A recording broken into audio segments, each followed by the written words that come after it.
Rətgahda oturun, dua eləyin məsələn, ya evdə oturun, dua eləyin. Ya müdəbbirəl-leyli vən-nəhar, ey gecə gündüzü dolandıran Allah. Ya muhavviləl-havli vəl-əhval, ey ili və halları dəyişən Allah. Havvil halana ila əhsənil hal, halımızı ən gözəl hala dəyiş. Bayram şad olmaq yeridir, amma şadlıq dərindən gəlsə yaxşıdır. Xəstə ürək şad olmayacaq. Musiqi verək səhərdən axşama qədər. Ha, oxu, oyna.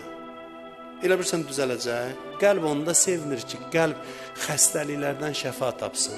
Qəlbdə təkəbbür varsa, qəlb qəmlənəcək. Həsəd varsa, qəlb qəmlənəcək. Odur ki, bayram ərəfəsində dua eləyəndə deyirəm, İlahi, halımı dəyiş, qəlbimi dəyiş ki, bayram olsun doğrudan da.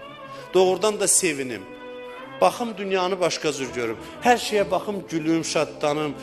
Demirəm, dəli kimi baxıb hər şeyə gül adam. Yəni, qəlbdən gələ, sevincin dərin kökü ola, dünyanı başqa cür görə. Bax, bu Novruz bayramının duasıdır. Allaha and verirəm Həzrət Fatimənin ehtiramına ki, onun Allah yanında hörməti çox böyüdür.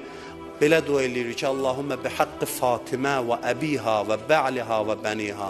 İlahi, səni and verirəm Fatimiyə, onun atasına, həyat yoldaşına və balalarına. Allahdan istəyirəm ki, bu bayram günlərində bu xəstə halımızı ən gözəl hala çevirsin.